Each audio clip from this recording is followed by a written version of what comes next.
Hello, welcome back. Ketemu lagi sama Lucy. Di video kali ini kita akan bahas sebuah kegalauan besar yang menghantui banyak pemain MLM atau network marketing.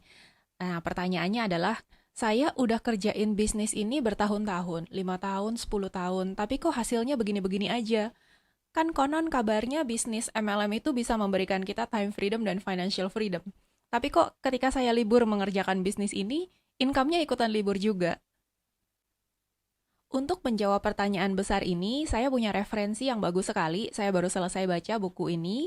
Buku ini judulnya adalah How to Build Network Marketing Leaders. Penulisnya adalah Tom Schreiter atau dipanggilnya di USA itu namanya Big L. Nah, Big L menulis di buku ini bahwa kalau kita memiliki organisasi yang isinya adalah leader-leader, maka bisnis MLM itu akan jadi jauh lebih mudah daripada menghabiskan hari-hari kita dengan aktivitas yang berulang-ulang yang sama dengan distributor-distributor, kita akan menikmati waktu yang bebas yang ditawarkan oleh bisnis ini. Caranya gimana? Pakai waktu kita untuk build dan create leader. Dan kita akan punya waktu yang bebas itu untuk mengunjungi pantai-pantai yang indah di seluruh dunia. So, kuncinya cuma satu. Kuncinya adalah build leaders dan bikin mereka jadi sukses. Tapi nanti dulu, bukannya kita sudah punya leader-leader? Di tim kita, berapa orang ada leadernya? Coba kita hitung-hitungan. Dari total semua member Anda ada berapa coba sekarang? 1.000, 5.000, 20.000? Ada berapa leader? Coba diingat-ingat. 1, 2, 3, 4, 5. Kalau Anda punya satu leader, Anda itu sudah sangat beruntung secara finansial. Kalau Anda punya 2 leader, maka Anda pasti udah kaya raya. Kalau Anda bilang Anda punya 3, 4, 5, atau belasan leader, mungkin Anda salah hitung. Kenapa? Karena bisa jadi orang yang kita pikir sebagai leader, tapi mereka itu sebenarnya bukan leader. Mereka itu ya good people aja. Dan good people tidak sama dengan leaders. Di buku ini dijelaskan perbedaan antara distributor dengan leaders. Apa bedanya? Pertama, yang namanya distributor itu adalah professional quitters. Artinya mereka itu gampang give up, gampang nyerah. Sebenarnya banyak banget orang yang gampang nyerah. Mereka give up sekolah nggak diselesaiin, give up hubungan juga nggak lanjut terus. Mereka give up resolusi tahun baru. Mereka give up goal untuk punya six pack atau badan bagus. Intinya mereka ini adalah orang-orang yang suka berhenti di tengah jalan, nyerah di tengah jalan.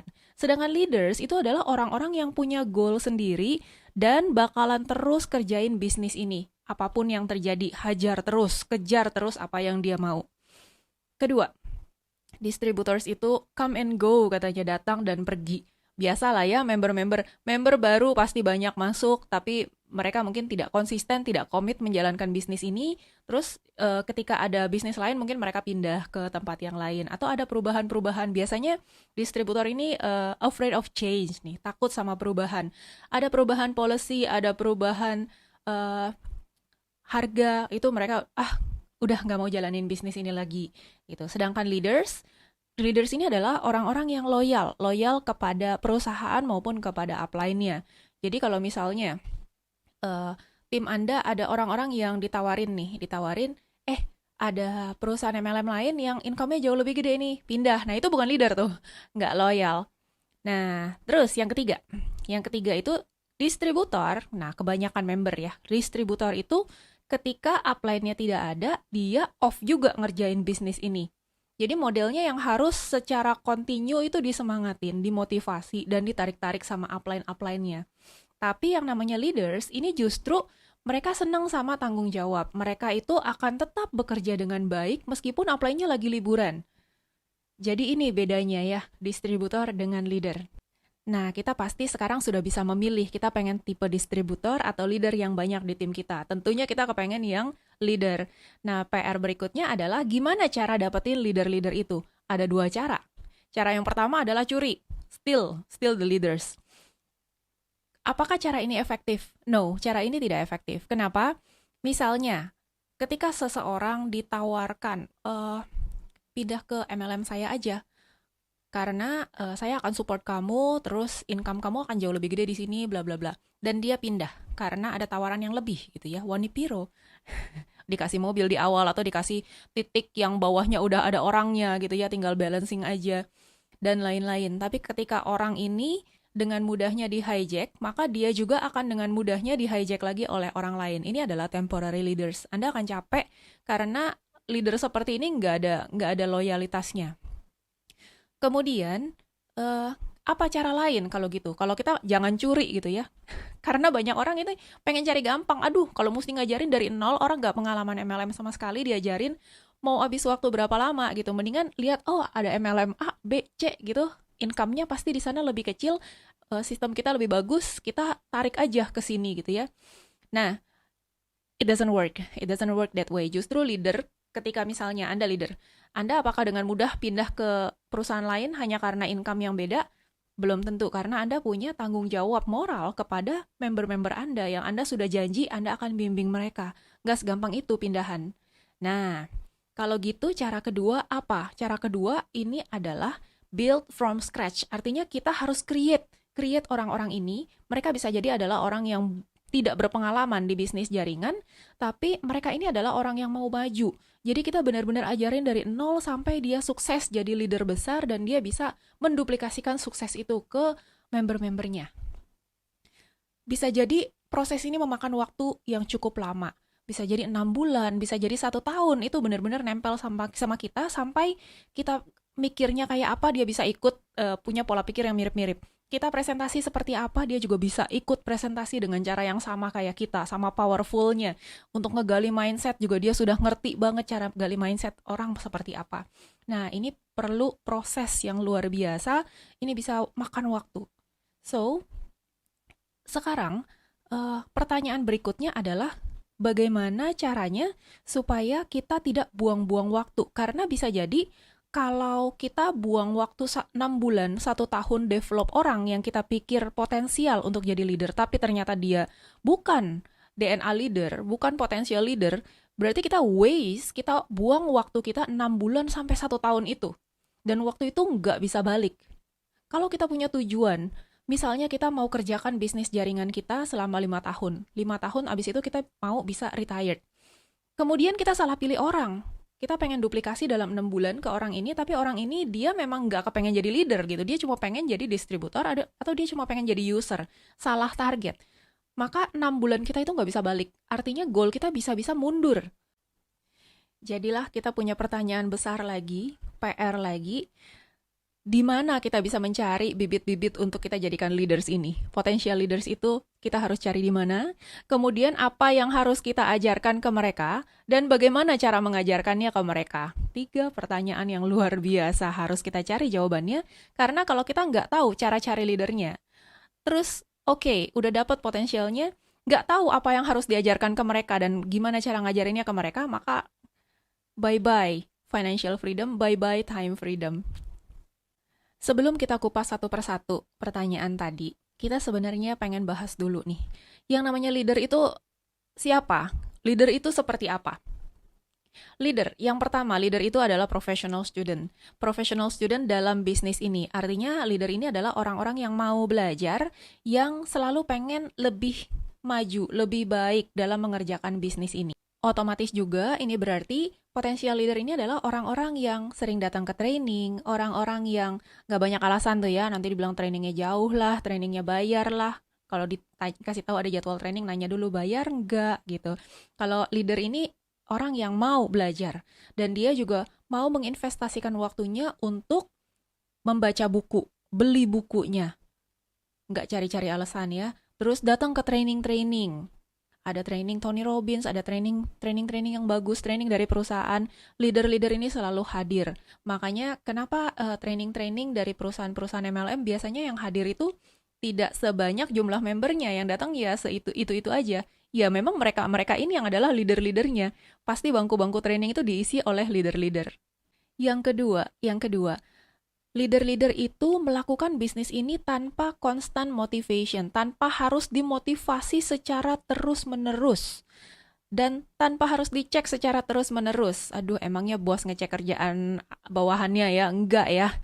Nah, leader-leader ini punya responsibility atau tanggung jawab, justru mereka senang kalau ditinggal. Kenapa? Karena mereka bisa lebih explore, lebih kembangkan leadership mereka. Jadi kalau kita punya member-member yang kalau upline-nya pergi, terus mereka yang, abisnya si upline mati sih, si upline pergi sih, si upline begini, si upline salah semua. Nah, ini bukan DNA leader nih. Justru yang leader itu, dia mau belajar, dia nggak banyak cari alasan, ketika upline-nya pergi, dia justru akan memimpin timnya. Pastikan bahwa timnya mendapatkan informasi-informasi terbaru, promo terbaru, agenda-agenda training, kapan ada pertemuan, dan mereka mau melibatkan timnya juga untuk hadir ke pertemuan. Ini baru leader. Yang ketiga leader itu adalah orang-orang yang menghandle problem. Artinya, mereka bukan hanya menyalurkan masalah itu kepada upline-upline-nya. Nah, kebanyakan kan ketika ada masalah, misalnya produk nih, produknya ada cacat produksi gitu ya, misalnya bentuknya bubuk terus dia caking. Nah, ketika terjadi masalah seperti ini, yang namanya leader ini, ketika ada komplain, dia langsung cari solusinya. Cari solusi kemana? Apakah ke upline? Terus ngeluh ke upline. Nah, bukan. Karena upline juga member juga dan tidak bisa menyelesaikan masalah ini. Tapi yang namanya leader, dia akan cari siapa yang in charge untuk masalah ini. Perusahaan siapanya? Entah itu bisa dia aksesnya ke customer service kah, atau ke GM-nya operasionalnya, atau ke siapanya. Tapi dia akan cari orang yang in charge. Misalnya dia email ke perusahaan atau dia WhatsApp ke customer service, kasih tahu masalahnya apa, customer service ada feedback, pertanyaan-pertanyaan dia jawab sendiri, misalnya batch number-nya berapa, expire-nya kapan, dan lain-lain, sehingga masalah itu bisa diselesaikan, bukan cuma sekedar menumpahkan permasalahan itu ke apa lainnya. Bayangkan kalau member A dia ada komplainan dari customer-nya, kemudian dia tumpahkan ke upline-nya ngomel lagi ke upline di atasnya lagi, upline di atasnya lagi, cari upline di atasnya lagi. Nah, ini masalah tidak selesai. Ini hanya komplain-komplainan, misalnya 15 menit, 15 menit, 15 menit, semua waktu terbuang, tapi tidak ada masalah yang diselesaikan. Sayang banget kan? Tapi memang itu yang banyak terjadi. Nah, di sini kita bisa lihat mana yang potensial leader, mana yang bukan. Bagaimana lagi cara kita bisa seleksi? Kalau kita benar-benar mau pilih orang yang kita mau dedikasikan waktu kita mau bimbing dia abis-abisan 6 bulan sampai 1 tahun. Nah, ini kita bisa cari potensial kandidatnya dengan observasi apa yang mereka lakukan. Jangan cuma percaya sama kata-katanya. Misalnya kalau kita bilang goalnya apa? Saya tuh pengen deh jadi master, saya tuh pengen deh dapat passive income, saya tuh pengen deh. Kalau orang pengen itu biasa, banyak banget orang bilang pengen, tapi apakah mereka benar-benar bersedia membayar harganya, bersedia berusaha untuk mencapai apa yang mereka pengenkan itu? Belum tentu kan? Nah, jadi daripada kita terjebak waktu kita kebuang sama orang-orang yang hanya pengen-pengen doang, kita harus observasi dari awal. Ini orang worth it nggak untuk kita fokusin effort kita sama dia? Gimana cara tesnya? Satu cara tesnya adalah misalnya kita kasih dia buku, kita bilang sama dia, oke, kalau kamu emang pengen bener-bener seriusin bisnis network marketing, kamu pengen bisa pensiun, dan dana pensiun kamu ngumpul dari bisnis jaringan ini dalam 5 tahun ke depan, maka kamu harus baca buku ini. Kamu baca buku ini dalam 3 hari, terus 3 hari lagi ketemu saya, kita discuss lagi. Nah, dari sini udah kelihatan nih bibit-bibitnya. Kebanyakan orang itu biasanya gimana? Eh, besok ada ini, saya harus nganter anak, harus jemput anak, nanti besok ada arisan, ada acara reuni, ini itu. Besokannya lagi, aduh udah kecapean banget, bener deh, udah nggak kuat lagi, ngantuk, dan lain-lain. Nah, ini adalah orang-orang yang selalu akan ketemu excuse, selalu akan ada alasannya. Nanti ketika dia punya goal pribadi juga akan ada alasannya. Lagi sibuk lah, lagi ada ini, ada itu, akhirnya target kita juga jadi mundur. So, kayak apa nih orang-orang yang actionnya pantas untuk kita fokusin? Nah, orang-orang ada yang langsung cari buku itu atau langsung baca dan kurang dari 3 hari dia udah langsung datang lagi ke kita. Oke, saya udah kelar baca buku ini, ayo kita duduk bareng. Kalau bisa nggak usah nunggu 3 hari, ayo kita ngopi di mana atau sarapan di mana gitu sambil diskusin ini lagi. Nah, ini justru adalah orang-orang yang actionnya ini sudah membuktikan bahwa kita layak fokus ke mereka. Cara tes yang lain adalah dari sincerity and commitment test. Jadi ketika kita biasanya ketemu member baru kan kita gali ya dia tujuan untuk kerjakan bisnis ini apa. Nah, di situ seberapa penting bisnis ini buat dia gitu ya. Nah, di situ jawaban kan macam-macam. Ada yang bilang bahwa ya saya sih pengen dapat penghasilan-penghasilan tambahan. Ya, saya sih pengen ngisi waktu aja, pengen happy-happy nambah teman baru. Ya, pengen bisa jalan-jalan ke luar negeri. Nah, yang kayak gitu-gitu adalah good potential untuk jadi distributor, bukan untuk jadi leader. Atau yang bilang, ya saya coba aja kalau dapat income ya saya terusin, kalau enggak ya udah gitu ya. Itu juga bukan potensial untuk leader. Ada orang-orang yang kasih jawaban sebenarnya lumayan enak didengar gitu ya, I'll do my best. Saya akan usahakan yang terbaik gitu, tapi sebenarnya itu juga komitmen yang belum cukup. Nah, komitmen yang besar itu seperti apa? Komitmen yang oke itu I'll do whatever it takes. Pokoknya saya harus dapat, saya harus kejar. Nah, ini adalah orang-orang yang punya burning desire, punya ambisi yang kita bisa fokuskan. Nah, apakah berarti orang-orang yang punya jawaban agak ngambang-ngambang yang tadi itu bukan potensi leader seumur hidup? No, bukan seperti itu. Tapi at least untuk saat ini mereka memang belum punya komitmen. Artinya kita juga jangan buang waktu kita berkomitmen terhadap orang yang tidak punya komitmen. Dan bukan berarti kita tidak support ya orang-orang yang hanya goalnya itu yang ringan-ringan aja, bukan gak support. Tapi waktu kita, karena kita tujuannya adalah mau build leaders dan bikin mereka sukses, waktu kita untuk mensupport para distributor itu maksimal 10% aja. Kenapa? Karena mereka juga nggak butuh waktu kita banyak-banyak. Kita support, kita remind mereka tiap kali ada BOP, tiap kali ada seminar kesehatan, tiap kali BOP digital, Samcast digital, all the time kita ingetin juga mereka enek. Ya lama-lama mereka block kita, mereka nggak suka. Di remind terus. Toh mereka goalnya bukan ke arah sana. So, jangan paksakan agenda kita pengen create leader ke orang-orang yang memang tidak ingin. Tapi Lus, leader itu kan jarang. Tadi kan Lucy sendiri yang bilang leaders itu rare. Kebanyakan itu ya memang user dan distributor. So, gimana dong? Apa benar kita benar-benar harus fokus ke leader? Oke, sekarang Lucy kasih pertanyaan. Benar nggak sih penting seorang leader atau seorang jenderal? Kalau seandainya ada satu peperangan, ada jenderal 5, ada pasukan 10.000, atau 100.000 deh, 100.000 pasukan, dipimpin 5 jenderal. Nah, kalau seandainya tengah malam, tiba-tiba pasukan musuh datang, bunuhin satu-satu jenderalnya. 5 jenderalnya tewas. Besok pagi, 100.000 pasukan itu bangun. Kira-kira mereka tahu nggak arahnya mau kemana, apa yang harus dilakukan? No. 100.000 pun bisa kocar-kacir. Bisa nggak tahu apa yang mereka harus lakukan dan akhirnya pulang ke rumah masing-masing. Kalah peperangannya. Tapi, kalau musuh itu datang, bunuh 100.000 pasukan. Yang disisain justru yang nggak tewas adalah 5 orang jenderal. Kira-kira si 5 orang jenderal ini masih bisa bikin pasukan yang baru apa enggak? Peperangan belum selesai. Kalau 5 jenderal ini masih ada, maka pasukan yang baru pasti bisa dibentuk. Jadi lebih penting distributor atau lebih penting jenderal?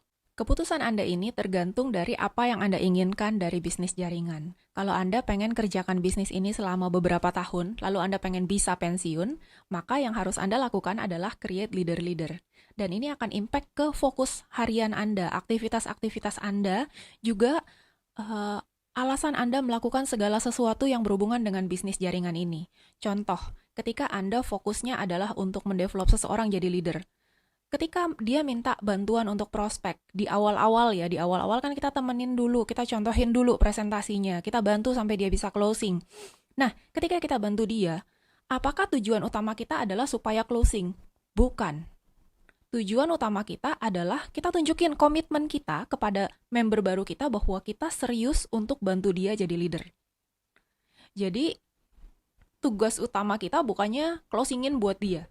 Tugas utama kita adalah nunjukin komitmen kita dan ngasih contoh ke dia. Ketika ada member baru, apa yang harus kita lakukan as a leader?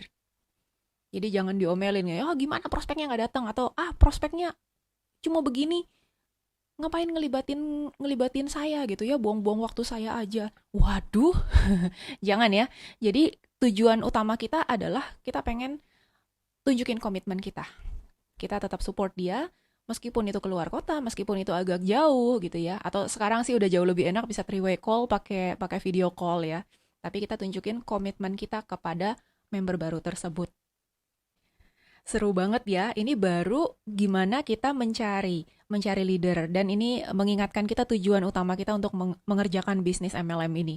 Berikutnya, saya akan bahas mengenai apa yang harus kita ajarkan kepada orang-orang yang not yet a leader ini, supaya mereka bisa menjadi leader. Dan gimana cara ngajarinnya ke mereka. Nah, buat teman-teman yang suka dengan video ini, boleh like, boleh komen.